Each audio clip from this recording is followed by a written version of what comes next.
হরে কৃষ্ণ। রামানন্দ রায়ের সঙ্গে মহাপ্রভুর সাক্ষাৎ গোদাবরী নদীর তীরে হলো।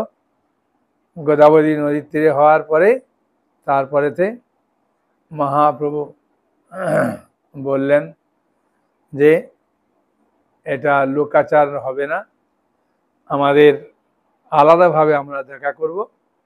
কারণ সবাই ভাবছে যে রামানন্দ রায় তো একজন শূদ্র, তাকে একজন কি করে আলিঙ্গন করতে পারে একজন সন্ন্যাসী। তখনকার দিনে ওই জাত বিচারটা খুব ছিল। তারপরে আবার এরকম হবে যে একজন সন্ন্যাসী কি করে একজন রাজ্যপালকে আলিঙ্গন করতে পারে, বিষয় লোককে বিভিন্ন রকমভাবে ভাবতে পারে।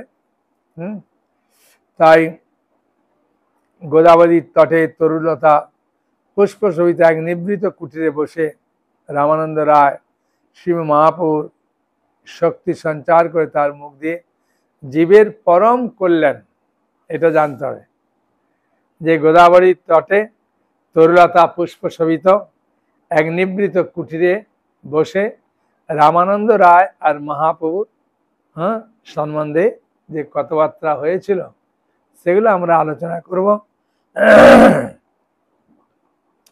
রামানন্দ রায়কে মহাপ্রভু শক্তি সঞ্চার করে তার মুখ দিয়ে ভগবানের কৃপা ছাড়া এক পাও আমরা চলতে পারবো না। তাহলে রামানন্দ রায়ের হৃদয়ে মহাপ্রভু শক্তি সঞ্চার করালেন, করে তার মুখ দিয়ে গভীর নিগুড় বৈষ্ণব তত্ত্ব এবং রসতত্ত্ব প্রকাশ করলেন। বুঝেছেন? নিগুড় রসতত্ত্ব এবং বৈষ্ণব তত্ত্ব প্রচার করলেন। রামানন্দ রায় হলেন বক্তা আর শ্রীকৃষ্ণ চৈতন্য মহাপ্রভু হলেন শ্রোতা। এক নম্বর। দু নম্বর হচ্ছে ভগবান কৃষ্ণ চৈতন্য মহাপ্রভুরূপে এসেছেন, আর কৃষ্ণলীলাতে বিশাখা দেবী আর অর্জুন দুজনের মিলিত রূপ হচ্ছে রামানন্দ রায়। তাই রামানন্দ ভগবান কৃষ্ণ চাইছিলেন যে আমি তো তোমায় গীতার জ্ঞান দিলাম, সেই জ্ঞানটা তুমি ভুলে গেলে না মনে আছে আমাকে বলো। কোনো বক্তা বলেন আর কি। তাই ব্যাস বাক্যর মর্যাদা রক্ষা করলেন। মহাপ্রভু প্রশ্নোত্তরে রামানন্দ রায় যে সকল অতি গূঢ় রসতত্ত্ব ও বৈষ্ণবীয় ভজন তত্ত্ব উপদেশ কথার বর্ণনা করেছেন তা এ পর্যন্ত এমনভাবে পুঙ্খানুপুঙ্খভাবে আলোচনা হয়নি। সনাতন বৈষ্ণব জগতে ইয়া এক অতুলনীয় সামগ্রিক। এক্ষণে মহাপ্রভুর কৃপায় রামানন্দ রায়ের শ্রীমুখ থেকে এই সামগ্রিক বৈষ্ণব জগতের নূতন প্রকাশিত প্রচারিত হতে চলল। মহাপ্রভুর মধুর বচনে রামানন্দ রায়কে জিজ্ঞাসা করলেন। মহাপ্রভু জিজ্ঞাসা করছেন রামানন্দ রায়কে মধুর বচনে, জীবের প্রয়োজন পুরুষার্থ বা সাধ্য যাতে নির্ণীত হয় সেই প্রমাণ সুরক ছাত্র বাক্য পাঠ করো। যে জীবের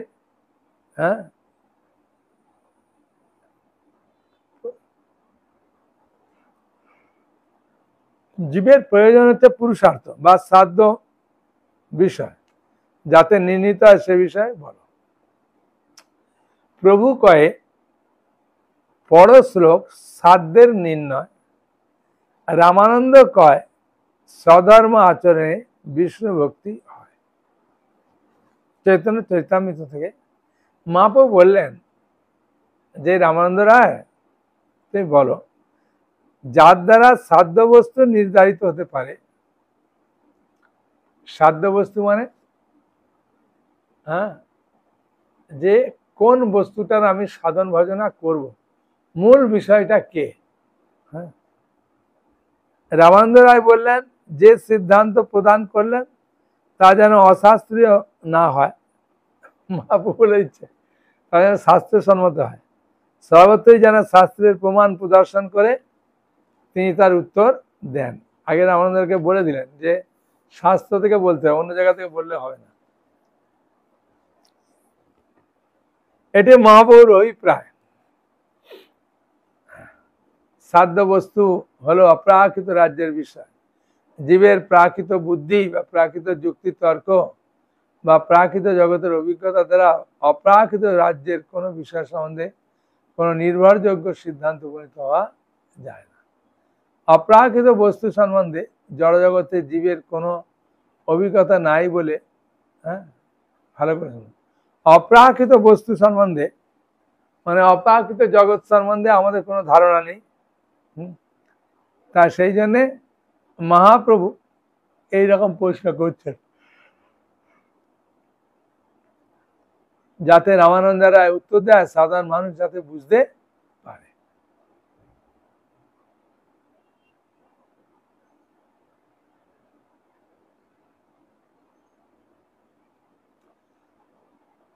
মানে গীতা শাস্ত্রে শ্রীকৃষ্ণ একটা জায়গায় বলেছেন, য শাস্ত্র বিধি মুত উৎসৃজ্য বর্ততে কাম চারত ন স সিদ্ধিম অবনতি ন সুখং ন পরাঙ্গতি। যে ব্যক্তি শাস্ত্রবিধি পরিত্যাগ পূর্বক নিজের মতো করে কার্য করে তাদের তার সিদ্ধি লাভ হয় না, সুখ লাভও হয় না, এমনকি পরাগতি লাভ করতে পারে না। মানে ধর্ম করছে কিন্তু নিজের মন গড়া ধর্ম করছে, শাস্ত্রের কথা উল্লেখ নেই। এইরকম ধর্ম করে কোনো কাজ হবে না। হ্যাঁ, যেমন মেদিনীপুরে একজন ব্যক্তি বলছেন, প্রভু আমি 33 জোড়া রাধা কৃষ্ণ করেছি, আর মাঝেরটা এধারে 16 এধারে 16 32, মাঝে আমি একটা বড় রাধা কৃষ্ণ দিয়েছি, ওটাই মেন। আর ওগুলো আমি এতগুলো রাধা কৃষ্ণ কে করতে বলেছে? ওই না আমার ভালো লাগলো ওই জন্য করলাম। আমি যে কেউ বলেছে? ওই যে না, কেউ বলেনি। আমি দেখলাম 33 সংখ্যাটা ভালো, হ্যাঁ, সেই জন্য আমি আগু পেছু 32 করলাম, মাঝে ওই বিগ্রহটা দিলাম। কেউ বলেনি, কিছু নয়, আপনি করছেন। কে ভোগ লাগায়? ওই যে ভোগ লাগায় আমার স্ত্রী লাগায়, কখনো অন্য কেউ লাগায়। হ্যাঁ, আমি কি লাগায়? বলছে একটু ফল মিষ্টি দিই। আমি তারা কি নিরামিষ খায়? বলছে না, নিরামিষ খায় না। নিরামিষ খাওয়া প্র্যাকটিস করছি, অভ্যাস করছি, এখনো ঠিক মতো পুরা ছাড়াছাড়ি হয়নি। আমি বললাম দেখো, সেই জন্যই ভগবান কৃষ্ণ 16 অধ্যায় 24 নম্বর শ্লোকে অর্জুনকে বললো, অর্জুন শোনো, মন গড়া এসব করলে হবে না। তসমাৎ শাস্ত্রং পুমানন্তে কার্য অকার্য ব্যবস্থিত। কোনটা কর্তব্য কোনটা অকর্তব্য শাস্ত্র দেখতে হবে অর্জুন।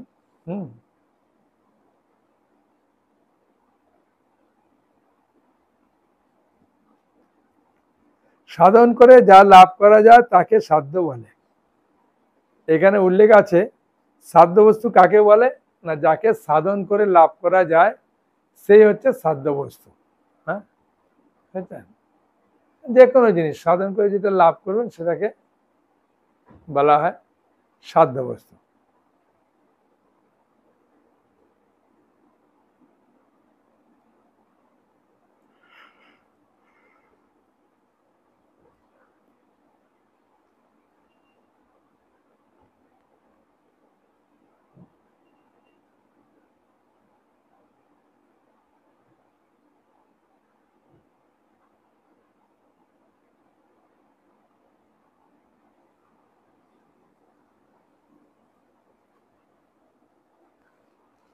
শ্রীমান মহাপ্রভু লক্ষ্য করেছেন যে যে পর্যন্ত রায় রামানন্দ উত্তরের মধ্যে দেয়া বেশের অপেক্ষা আছে সে পর্যন্ত মহাপ্রভু এও বাহ্য বলছেন। হ্যাঁ, বলছেন যে পর্যন্ত দেহাবেশের অপেক্ষা আছে সে পর্যন্ত মহাপ্রভু এও বাহ্য বলেছেন। ক্রমে ক্রমে এও হয় এবং সেবা বাসনা বিকাশের বিশেষ স্তরে এও উত্তম বলে মহাপ্রভু সর্বশেষে সাধ্য বস্তুর অধিকার অবধির কথা প্রকাশ করেছেন। মহাপ্রভুর কথা শুনে রামানন্দ রায় বললেন, স্বধর্ম আচরণে বিষ্ণু ভক্তি হয়।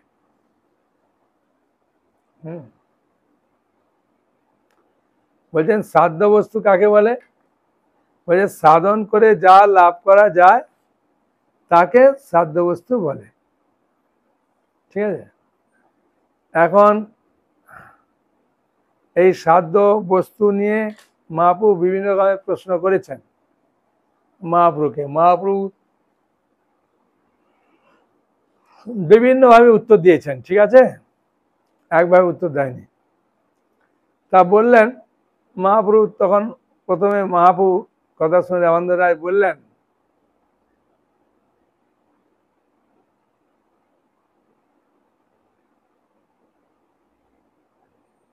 স্বধর্মে আচরণে বিষ্ণু ভক্তি হয়। স্বধর্ম আচরণ, তোমার যেটা নিজের ধর্ম সেটা পালন করার মাধ্যমে বলছেন কি বিষ্ণু ভক্তি হয়।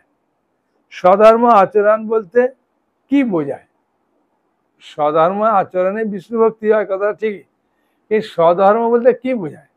হ্যাঁ, স্বধর্ম বলতে চারটে যে বর্ণ আছে না, ব্রাহ্মণ, ক্ষত্রিয়, বৈশ্য, শূদ্র, এদের যে ধর্ম অনুযায়ী যে কাজ, ব্রাহ্মণের কাজ আর পঠন পাঠন, হ্যাঁ বুঝেছেন, দান, হ্যাঁ প্রতিগ্রহ, হ্যাঁ তারপরে যজন যাজন, যজন যাজন পঠন পাঠন দান পরিগ্রহ, ছটা কাজ ব্রাহ্মণ। তা যদি না করবে তো হবে না। ক্ষত্রিয়ের কাজ শত্রুকে দমন করা, হ্যাঁ অন্যায় দেখলে প্রতিবাদ করা। বৈশ্যর কাজ মানে কৃষি, গোরক্ষা এসব করা। শূদ্রের কাজ 3 বর্ণের সেবা করা। বলছে এগুলো করলেই, আর ব্রহ্মচর্য, গার্হস্থ, বানপ্রস্থ, সন্ন্যাস, আপনি ব্রহ্মচর্য আছেন তাহলে ব্রহ্মচারীর যে কাজ, হ্যাঁ এরকম ভাবে আলাদা আলাদা সব কাজ আছে। গৃহস্থের কাজ আলাদা আছে, সন্ন্যাসীর কাজ আলাদা, বানপ্রস্থ, সে আলাদা আলাদা কাজগুলো হ্যাঁ করা।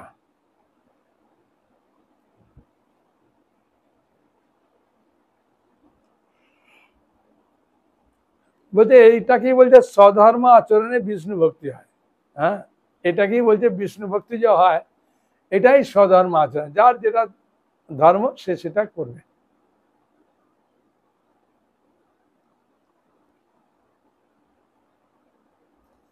রামানন্দ বলেন এই স্বধর্ম আচরণ করলেই বিষ্ণু ভক্তি হয়।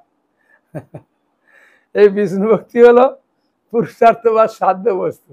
হ্যাঁ বুঝলেন, রামানন্দ বলছেন এই স্বধর্ম আচরণ করলেই বিষ্ণু ভক্তি হয়। হ্যাঁ বলছেন না, স্বধর্ম আচরণে বিষ্ণু ভক্তি হয়, নিজের ধর্মটা ভালো করে পালন করলে সেটাই বিষ্ণু ভক্তি। হ্যাঁ, আর সাধ্য বস্তু আর বর্ণাশ্রম ধর্মের অনুষ্ঠান হলে তার সাধন বা বিষ্ণু ভক্তি লাভের উপায় হয়।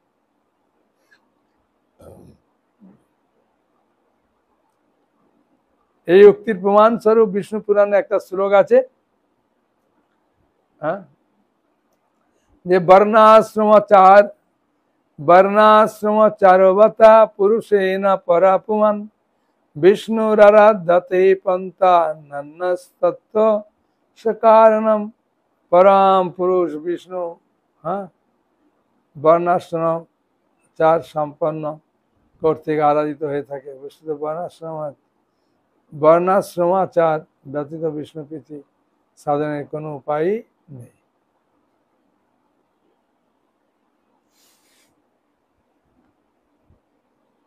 তাহলে মহাপ্রভু প্রথমটা কি বললেন? স্বধর্ম আচরণে বিষ্ণু ভক্তি হয়। স্বধর্ম বলতে ক্ষত্রিয়ের যে ধর্ম, ব্রাহ্মণের যে ধর্ম, শূদ্রের যে ধর্ম, হ্যাঁ বৈশ্য ধর্ম পালন করলো, আর ব্রহ্মচর্য, গার্হস্থ, হ্যাঁ বানপ্রস্থ, সন্ন্যাস, হ্যাঁ এরা যে আশ্রমে আছে, হ্যাঁ তাদের যে কর্তব্য কর্ম করবে সেটাকেই বলছে করলে বিষ্ণু ভক্তি লাভ হবে।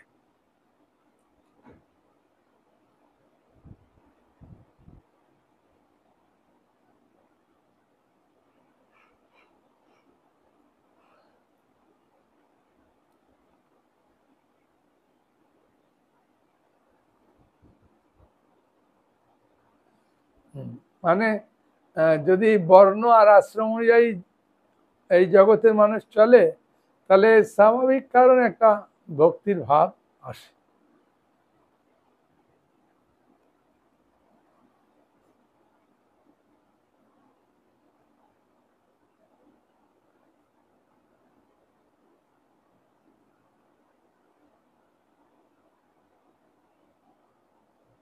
যেমন মনে করুন একটা উদাহরণ দিই, ব্রাহ্মণের তো কর্ম বললাম 6টা।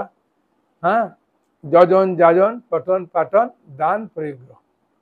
হ্যাঁ, পরিগ্রহ না, প্রতিগ্রহ। প্রতিগ্রহ মানে আপনি দান গ্রহণ করলেন, যেটা প্রয়োজনের অতিরিক্ত সেটাকে দান করে দিলেন, দান প্রতিগ্রহ। আচ্ছা, 6টা হলো। 4টে আশ্রমের কাজ। হ্যাঁ,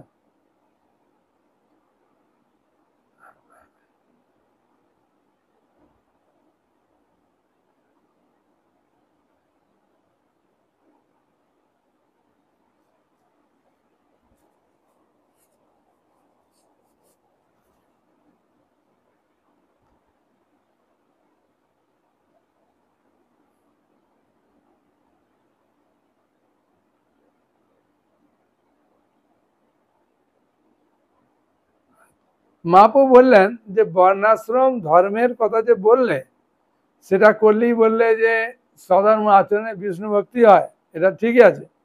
কিন্তু মহাপ্রভু আবার একটু অন্যরকম বলছেন। হ্যাঁ, মহাপ্রভু রামানন্দ রায়কে বললেন, প্রভু কয়ে এও বাহ্য আগে কওয়ার, রায় কয়ে কৃষ্ণে কর্মাপনে সাদৃশ্য।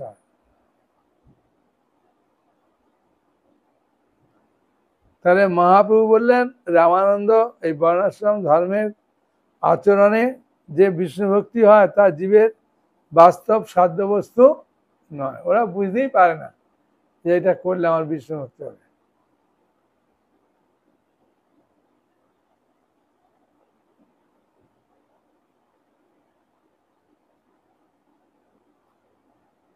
তাই মহাপ্রভু যখন শুনলেন যে স্বধর্ম আচরণে বিষ্ণু ভক্তি হয়, তখন মহাপ্রভু বললেন এও বাহ্য আগে কহার। হ্যাঁ, বুঝেছেন?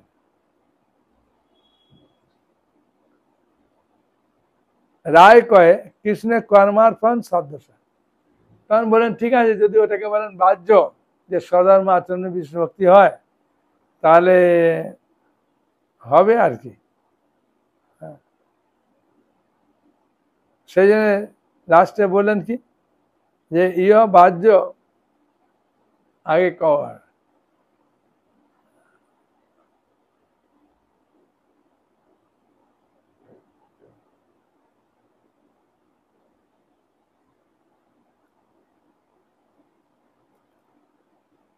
তাহলে দ্বিতীয়টা হলো কর্ম অর্পণ।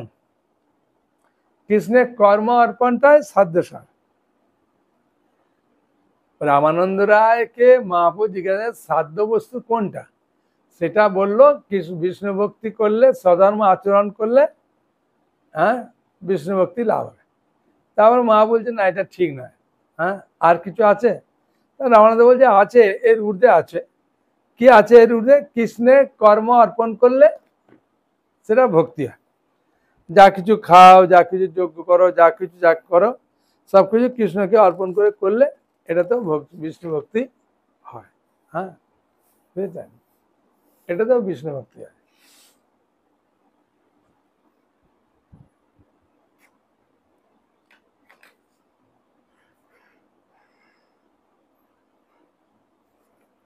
তাহলে কৃষ্ণের কর্মার্পণ। হ্যাঁ,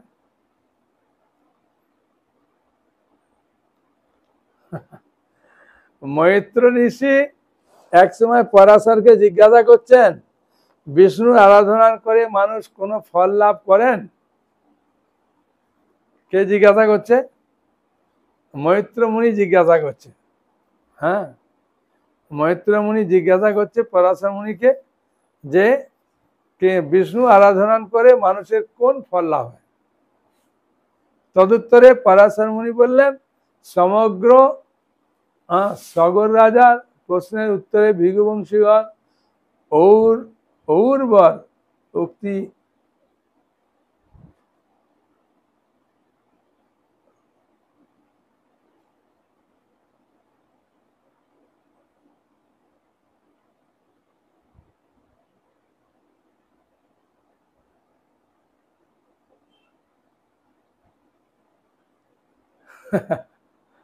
মহেন্দ্র মুনি তাহলে ভালো প্রশ্ন করেছে। পরাশর মুনিকে যে বিষ্ণু আরাধনা করে মানুষ কোন ফল লাভ করেন, তার উত্তরে পরাশর মুনি বললেন, সগর রাজার প্রশ্নের উত্তরে ভৃগুবংশীয় ঔবর উক্তি উল্লেখ করে বললেন, মানে পরাশর মুনি ডাইরেক্ট বললেন না, বললেন যে এইরকমই প্রশ্ন করেছিলেন একবার সগর রাজা। সগর রাজা প্রশ্নের উত্তরে ভৃগু বংশীয় ঔবর, একজন সাধু ঔবর, তিনি উত্তর দিলেন। কি উত্তর দিলেন? বিষ্ণুর আরাধনা করলে ভূমি সম্বন্ধীয় মনোরথ সফল হয়। বিষ্ণুর আরাধনা করলে কি হবে? ভূমি সম্বন্ধীয় মনোরথ সফল হয়। স্বর্গলোক আদি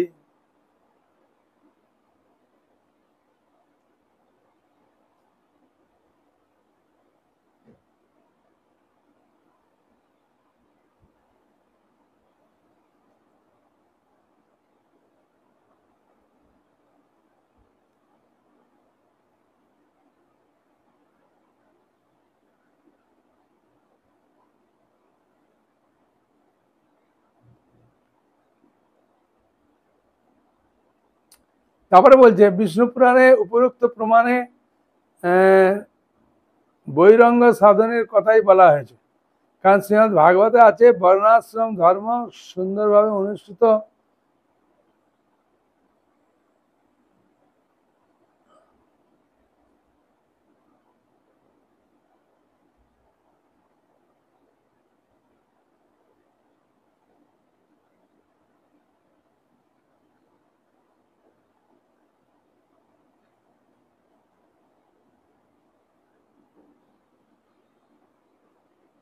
ব্রহ্মবৈবর্ত পুরাণ থেকে একটা উদাহরণ দিচ্ছে।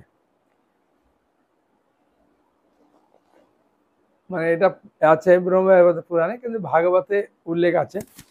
কলো কলুষ চিত্তানাং বৃতায়ু প্রভৃতি চ ভবন্তি বর্ণাশ্রমিনাং নতু মচ্ছানার্থিনাং।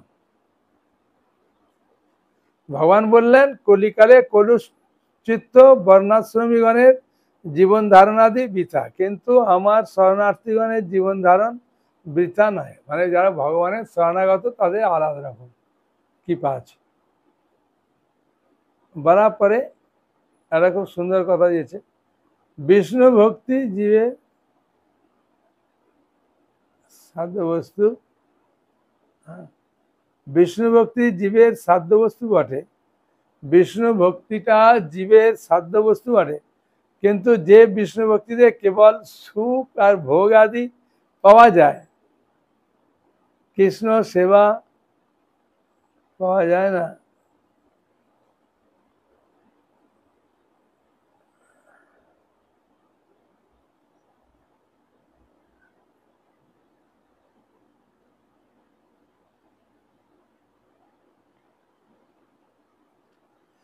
রামানন্দ রায় বললেন যে বিষ্ণু ভক্তি জীবের একটা সাধ্য বস্তু বটে।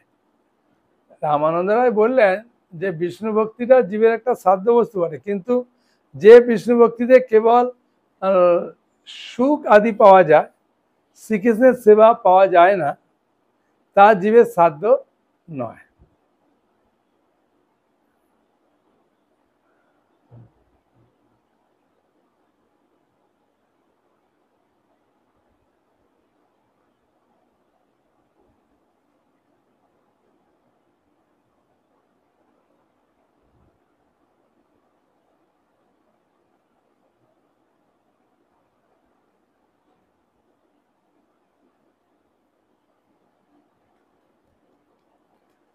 এখন কৃষ্ণে যে কর্মার্পণটা দ্বিতীয়বার বললো, প্রথমটা বললো বিষ্ণু ভক্তি হয় সধর্মাচরণ, দ্বিতীয়টা বললো কৃষ্ণ কর্মার্পণ।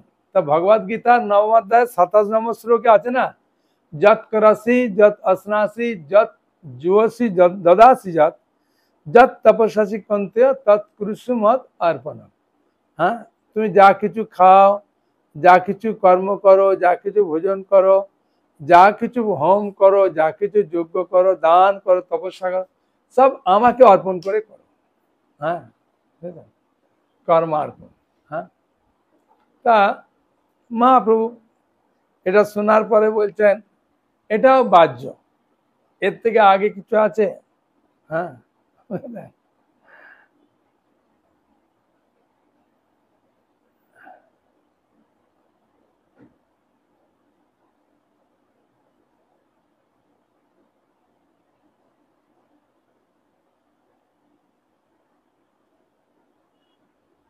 তৃতীয় প্রশ্ন কি করছে?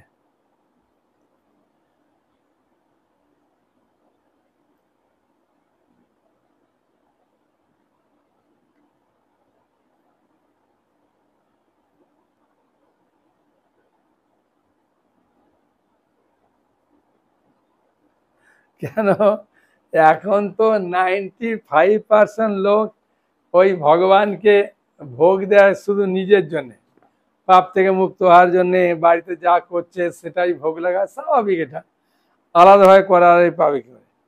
হ্যাঁ, এই 27 নম্বর শ্লোক নবম অধ্যায় ওকে কেন্দ্র করেই করছে, কিন্তু মহাপ্রভু বলছেন এটা বাহ্য। হ্যাঁ, বুঝলেন? কৃষ্ণের কর্মার্পণ বাহ্য বলার কারণ এই যে কেউ প্রশ্ন করতে পারে কৃষ্ণকে অর্পণ করাটা যে জীবনের উদ্দেশ্য, ওটা আবার কি করে বাহ্য হলো? কেউ প্রশ্ন করতেই পারে। বুঝলেন?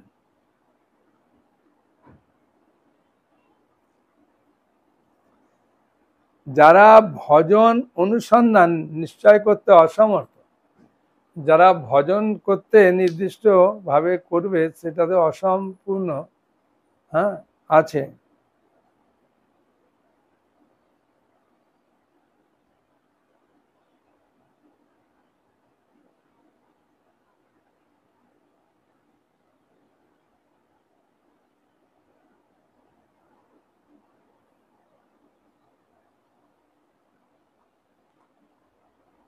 সেই জন্যে মহাপ্রভু এগুলো বলার পরে এক একটা প্রমাণ দিয়ে বোঝাচ্ছে। বলছে রামানন্দ রায়, তুমি যা বললে তা জীবের স্বরূপের কর্তব্য হতে বাইরের বস্তু, সুতরাং কৃষ্ণের কর্মার্পণ রূপ যে সাধন তাও জীবের স্বরূপ কর্তব্যের দিকে অগ্রসর হওয়ার পথে হতে বাইরের পথ। তাই মহাপ্রভু বললেন এটা বাহ্য। মহাপ্রভু কথা শুনে রামানন্দ রায় বললেন স্বধর্ম ত্যাগই সাধ্যসার। তাহলে স্বধর্ম ত্যাগ করাটা এটা সাধ্যসার বস্তু। তখন রায় রামানন্দের স্বধর্ম ত্যাগের কথা বললেন, স্বধর্ম ত্যাগ সাধন মাত্র ইহা সাধ্য নয়। হ্যাঁ, মানে স্বধর্ম, তখন রামানন্দ স্বধর্ম ত্যাগের কথা বললেন। স্বধর্ম ত্যাগ সাধন মাত্র ইহা সাধ্য নয়। রামানন্দ রায়ের উক্তি মর্ম এই যে স্বধর্ম ত্যাগে যে বস্তু পাওয়া যায় তাই সাধ্য সার।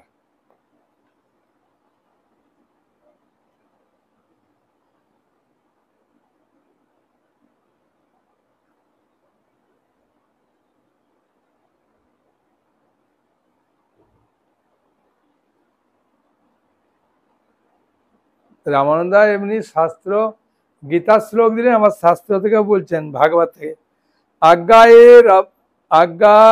আজ্ঞা হইবং গুণান দোষাং মায়া দিষ্টান অপিশাকান ধর্মান সন্তজ্য সর্বান মাং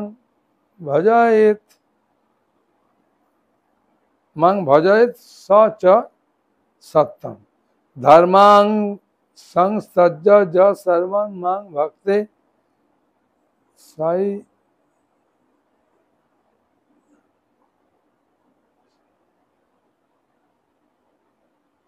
শ্রীকৃষ্ণ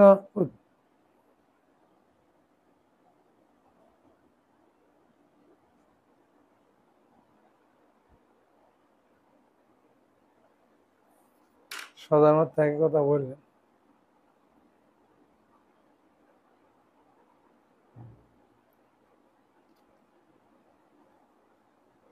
দেখছি তারপরে এই সংস্কৃত শ্লোক দিয়েছে। শ্রীকৃষ্ণ উদ্ধবের নিকট বললেন, হে উদ্ধব, বেদ আদি শাস্ত্রে যে সমস্ত স্বধর্ম বর্ণাশ্রম ধর্মের কথা বলা হয়েছে সে সমস্ত আমা কর্তৃক আদিষ্ট হলেও তাদের কোনো দোষ সম্পর্ক রূপে অবগত হয় না। তিনি সমস্ত সম্যক রূপে ত্যাগ করে আমার ভজনা করেন, তিনি উত্তম। আর মহাপ্রভু বললেন, একটা উদাহরণ দিলেন, হ্যাঁ, সর্বধর্মান পরিত্যাজ্য মাম একাং শরণং ভজ অং তাং সর্বপাপেভ্যো মোক্ষয়িষ্যামি মা শুচঃ। শ্রীকৃষ্ণ বললেন, হে অর্জুন, সকল ধর্মের পরিত্যাগ ত্যাগ করে আমার একমাত্র শরণাগত হও, আমি তোমাকে সমস্ত পাপ থেকে মুক্ত করব, সে বিষয়ে তোমার কোনো সন্দেহ নেই, শোক করো না। রামানন্দ শ্রীমদ ভাগবত পুরাণ গীতা শাস্ত্রের প্রমাণ উল্লেখ শ্লোক পাঠ করে বললেন, হ্যাঁ,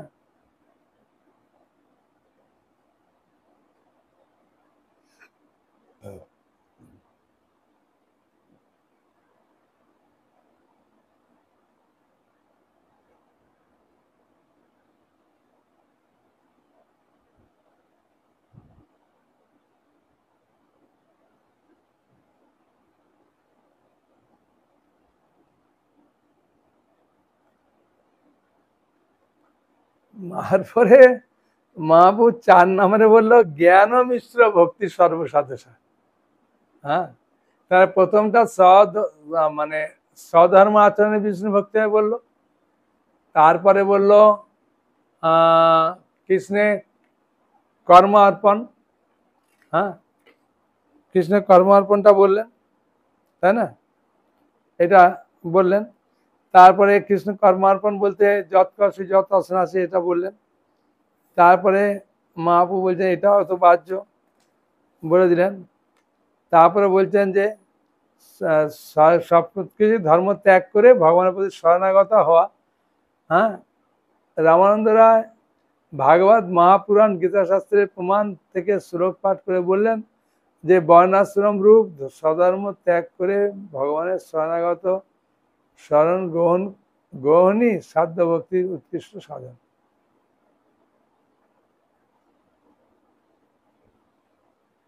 মহাপ্রভু এটাকেও বাহ্য বলবে।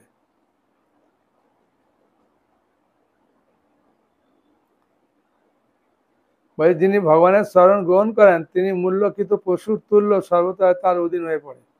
তিনি যা করান তাই করেন, তিনি যা যেখানে রাখেন সেখানেই থাকেন। কোনো বিষয়ে শরণাগত ব্যক্তির নিজের কোনো কর্তৃত্ব থাকে না, সর্বদা তার আরাধ্য কর্তৃক চালিত হয়ে তিনি আনন্দ অনুভব করেন। তার নিজের বলতে আর কিছুই নেই, মানস দেহগেও যে ইচ্ছা তো। হ্যাঁ, আরাধ্য প্রভুর প্রীতিজনক কার্য ব্যতীত তিনি স্বীয় বা দেহী সম্বন্ধে কোনো ব্যাপারই তিনি তার সেই মস্তকে নিয়োজিত করেন না।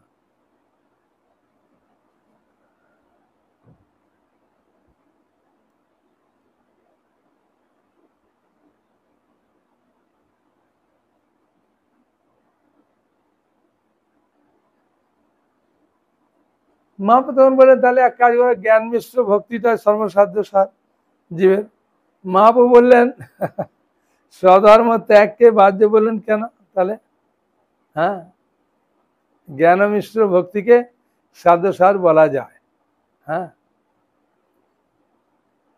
তো মহাপ্রভু স্বধর্ম ত্যাগকে বাহ্য বললেন কেন? স্বধর্ম ত্যাগে সমীচীনতা সম্বন্ধে রামানন্দ রায় আজ্ঞা এবং স্বধর্মান পরিত্যাজ্য ইত্যাদি যে দুটি শ্লোকে উদ্ধৃত হয়েছে তাতে যে সাধন প্রণালী উল্লেখ আছে তার সাথে জ্ঞান কর্মের কোনো প্রকার সম্পর্ক নেই। কৃষ্ণের আত্মসমর্পণ পূর্বক কৃষ্ণ ভজনের উপদেশই তাতে আছে।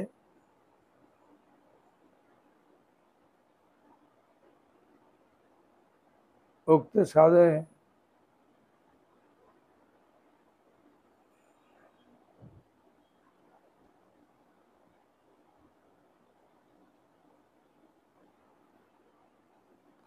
দেখছি তারপরে কি করা যায়।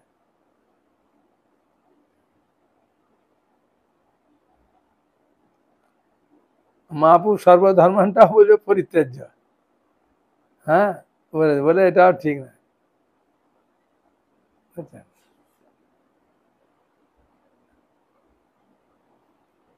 শ্রীমদ ভাগবত থেকে একটা শ্লোক তুললেন আবার, তাবৎ কর্মাণি কুর্বিত না নির্বিদ্যতা যাবতা মত কথা শ্রবণাদৌ বা শ্রদ্ধা যাবন না জায়তে, যে সমস্ত যে সমস্ত নির্বেদ অবস্থা না জেনে নির্বোধের মতো কথা, নির্বোধের অবস্থা জন্মিলে অকস্মাৎ মহাপুরুষ কথা, এটা ঠিক বোঝা যাচ্ছে না। সে যাক, মহৎ কৃপার ফলেই বলছে শ্রাদ্ধ জাত, এই শ্রদ্ধা জাত হলেই ধর্ম ত্যাগ বা কর্ম ত্যাগ হয়।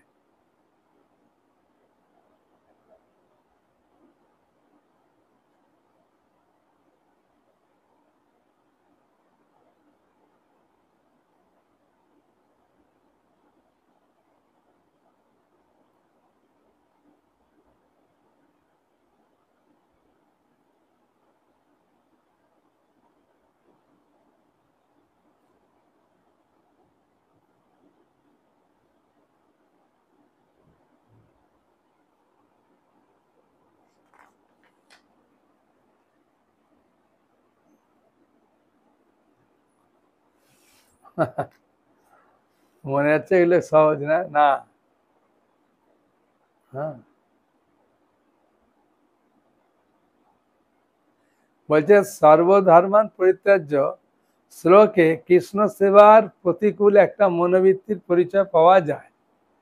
এই শ্লোকে কৃষ্ণ অর্জুনকে বলছেন, তুমি সকল ধর্ম পরিত্যাগ করে আমার শরণাগত। এই রূপে সকল ধর্ম পরিত্যাগের জন্য যদি তোমার কোনরূপ পাপ বলে আশঙ্কা হয়, কি বলো না, মানে আগে যে পাপ করেছে না, বলছে সর্ব ধর্ম পরিত্যাগের জন্য, সবকিছু ধর্ম পরিত্যাগের জন্য যদি তোমার কোনরূপ পাপ হয়ে থাকে, হ্যাঁ, সবকিছু ধর্ম পরিত্যাগ করার জন্য সব রকম বলতে আত্মীয় স্বজন থেকে আরম্ভ করে যা কিছু তুমি মনে করছো এগুলো করলে পাপ হবে, হ্যাঁ, বলছে ওই সব পাপগুলো, হ্যাঁ, আমি দূর করে দেবো, আমি তোমাকে সকল পাপ থেকে রক্ষা করবো, বুঝেছেন। মানে সর্বধর্ম সকল ধর্ম পরিত্যাগের জন্য তোমার যদি কোনো পাপ হয়ে থাকে সেই পাপ আমি নষ্ট করে দেবো। হ্যাঁ, তুমি যে আগে পাপ করেছো সেগুলো নষ্ট করে দেবো বলছে না। হ্যাঁ, বুঝেছেন, যে সব রকমের ধর্ম পরিত্যাগ করে তোমার যে পাপ হয়েছে সেটা নষ্ট করবে।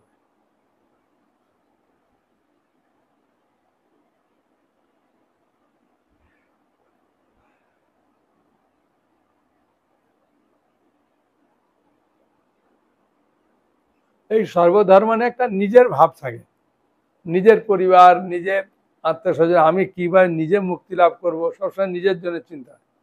ওই যে নিজের দুঃখ নিবৃত্তির একটা অভিপ্রায় আছে। হ্যাঁ, এখানে পাপের জন্য দেহাবেশের পরিচয় পাওয়া যায়। দেহাবেশ না থাকলে পাপের ভয় হতে পারে না। যতক্ষণ দেহা অবশেষ থাকবে,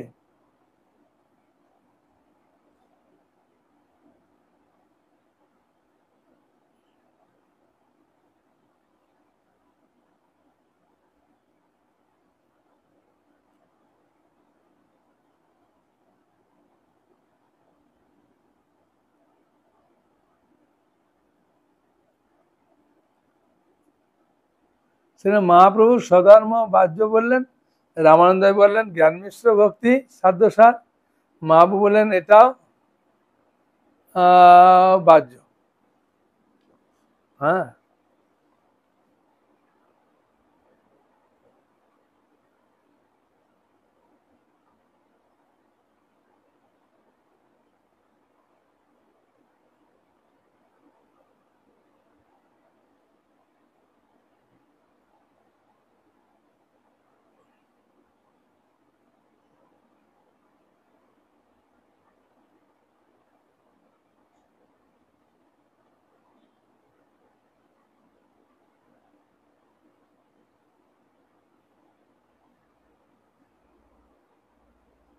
ভক্তি মার্গে সাধকের অনুষ্ঠিত ভক্তির অঙ্গের সাধনের সঙ্গে জ্ঞান মিশ্রিত থাকে, তাই তাকে জ্ঞান মিশ্রিত ভক্তি বলা হয়।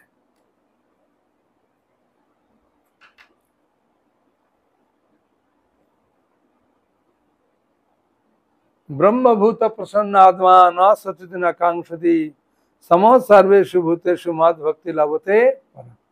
এটা হচ্ছে জ্ঞান মিশ্র ভক্তির একটা শ্লোক বললেন ভগবান, যে ব্রহ্মভূত প্রসন্ন আত্মা, যে ব্রহ্মভূত স্তরে চলে গেছে, ন সচিত ন কাঙ্ক্ষিত, তার কোনো চাওয়া পাওয়া নেই, সম সর্বেষু ভূতেষু মাদ ভক্তি লাভতে পারে, সব জন্য আমার সমস্ত ভক্তবৃন্দ আমার খুব প্রিয়।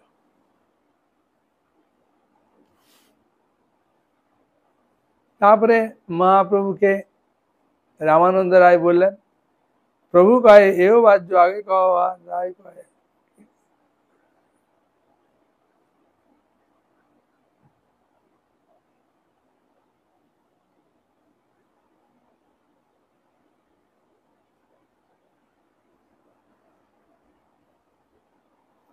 এবার বলছে জ্ঞানশূন্য ভক্তি।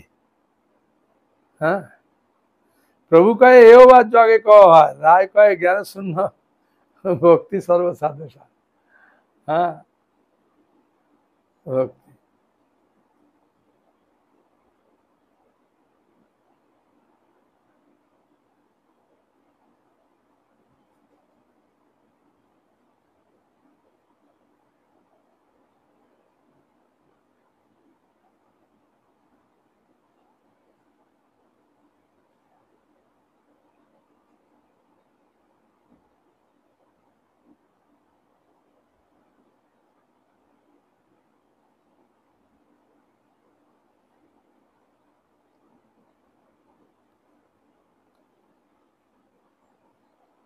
জ্ঞানমিশ্র ভক্তিকে মহাপ্রভু কেন বললো ইয়া বাহ্য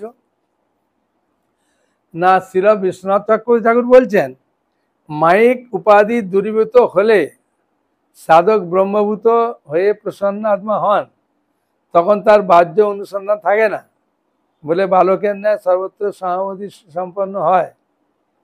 তখন জীব ব্রহ্মের ঐক্য জ্ঞান তিরোহিত হলে, হ্যাঁ, তখন জীব ব্রহ্মের ঐক্য জ্ঞান তিরোহিত হলে পূর্ববর্তী জ্ঞান সাধনের অন্তর্ভুক্ত।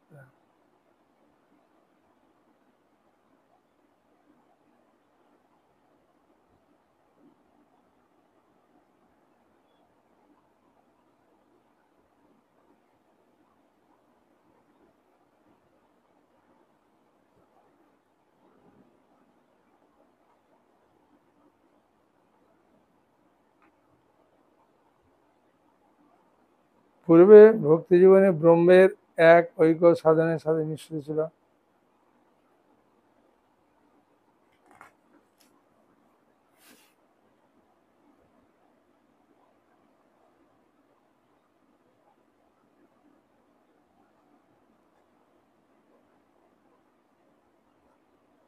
হ্যাঁ, এখানে বলছেন যে মহাপ্রভু কৃপা লাভ করতে পারেন কেউ, তাহলে তো তার তটস্থ ভক্তি প্রবল হয়ে উঠতে পারে, কিন্তু ওই এই প্রকার মহৎ কৃপা লাভের কোন নিশ্চয়তা নাই। সাধন অবস্থায় সাধকের চিত্তে তীব্র ভক্তি বাসনা জেগে তটস্থ ভক্তি সাধককে কৃতার্থ করার জন্য প্রবলা হয়ে উঠতে পারে, কিন্তু এরূপ ভক্তি বাসনা তীব্র হয়ে যেত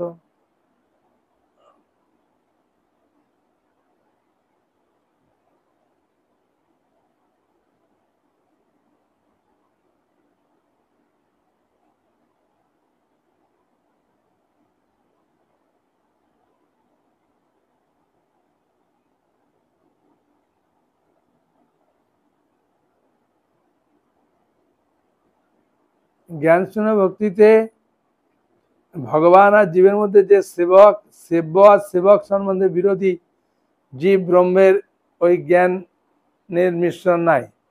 ভক্তির বিঘ্নজনক ভগবত তত্ত্ব জীব তত্ত্বাদি জ্ঞান সঞ্চয়ের জন্য অত্যাগ্রহ মিশ্রও নাই। উদাহরণ দিয়েছে।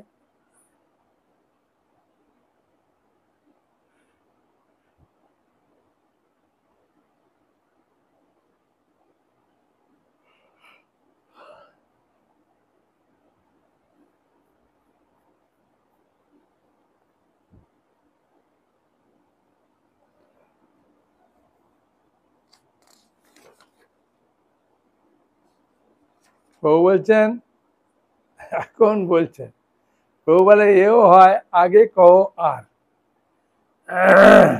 কি বললেন? আগে কও আর।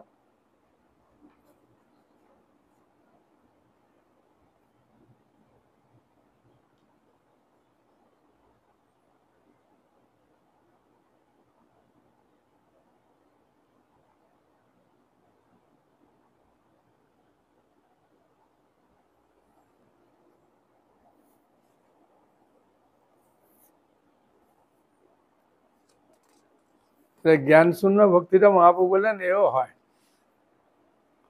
আগে কও আর।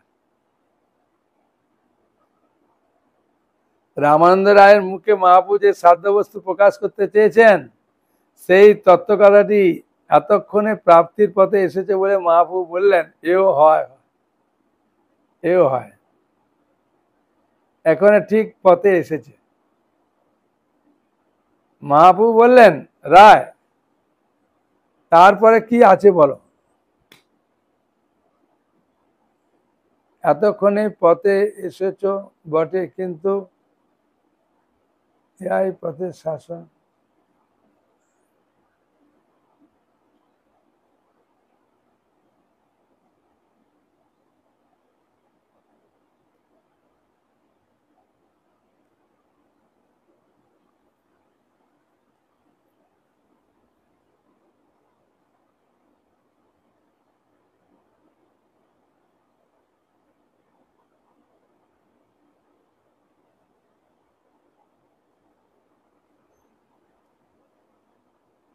মহাপ্রভু বললেন, রায় এরপর কি আছে বলো।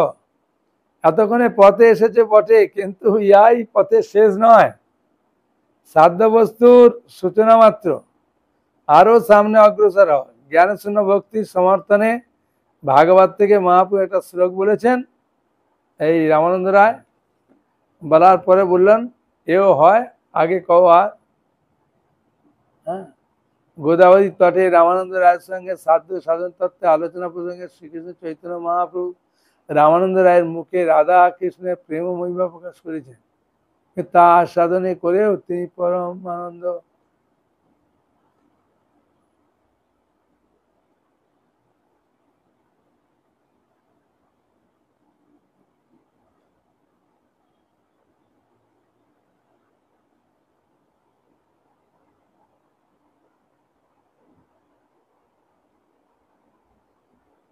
প্রেম ভক্তি যে জীবের পরম সাধ্য তা রামানন্দ রায় জানতে চেয়েছেন।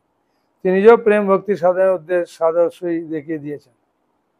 সেন মহাপ্রভু যখন তাকে বললেন কও রায় সাধ্যের নির্ণয়, তখন প্রথমেই তিনি প্রেম ভক্তির কথা না বলে বর্ণাশ্রম ধর্ম আদির কথা কেন বলল? তাহলে তার হেতু এই প্রকার যে রামানন্দ রায়ের মুখে রাধা কৃষ্ণের প্রেম মহিমা খ্যাপিত করে তার আস্বাদনী মহাপ্রভু অভিপ্রায় ছিল। রাধা কৃষ্ণের প্রেম হলো প্রেম ভক্তির চরম পরাকাষ্ঠা। সুতরাং রাধা কৃষ্ণ যে প্রেমের মহিমা ওই প্রেম ভক্তির মহিমা প্রচারের পরাকাষ্ঠা।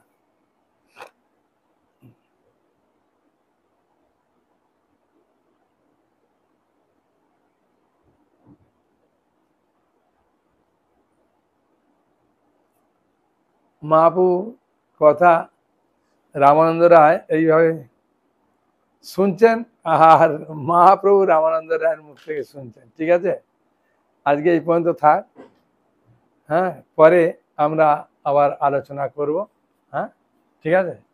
হরে